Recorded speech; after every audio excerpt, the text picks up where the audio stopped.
কোটি টাকার হাতছানি দিচ্ছে মুস্তাফিজুর রহমান এবং সাকিব আল হাসানের সামনে। আইপিএলে বেশ চড়া দামে বিক্রি হতে পারেন দেশের ক্রিকেটের এই দুই আইকন। 19তম আসরকে সামনে রেখে এবারের মিনি অকশনে 1355 জন খেলোয়াড়ের নাম উঠতে যাচ্ছে, যেখানে রয়েছেন এই দুই বাংলাদেশি তারকা, যারা কিনা আছেন কয়েকটি ফ্র্যাঞ্চাইজির চাহিদার শীর্ষে। এর মাঝে একজন আছেন সর্বোচ্চ ক্যাটাগরিতে। আইপিএলে সাকিব মুস্তাফিজের দাম এবং সম্ভাবনা নিয়েই বাকিটা জানবো রিপোর্টে।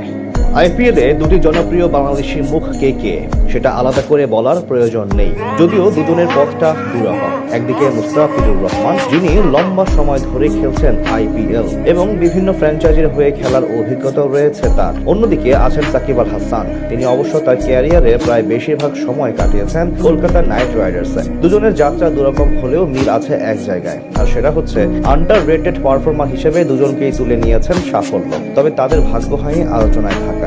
তাদের চেয়েও খারাপ পারফর্ম করে অনেকেই দাম তুলে ফেলেন 10 কোটি রুপির চেয়েও বেশি। তবে সেখানে এই দুজনের ভাগ্য যেন বড্ড খারাপ, পারফর্ম করেও আলোচনা হয় না তাদেরকে নিয়ে। কে জানে, হয়তো বাংলাদেশের বলেই তাদেরকে নিয়ে আলোচনা করতে চায় না মিডিয়া।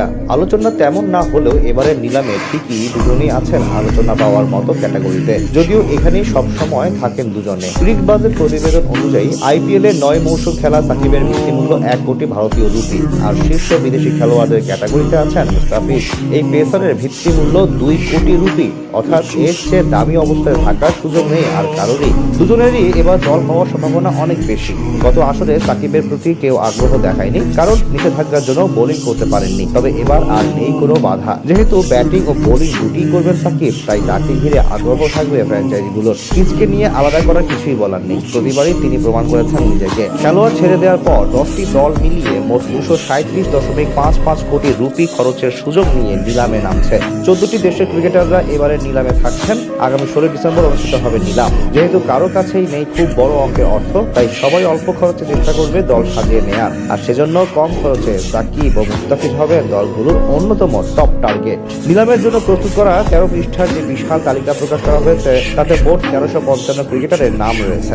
এদের মধ্যে আছেন Cameron green, Steve Smith, Rachin Rabindra সহ আছেন অনেক বড় বড় তারকা। তবে এক অন্যতম বড় চমক হয়ে এসেছেন আন্দ্রে রাসেল। নিলামের আগে তাকে ছেড়ে দেয় দলটি, তবে তিনি সিদ্ধান্ত নেন আর আইপিএলে খেলবেন না।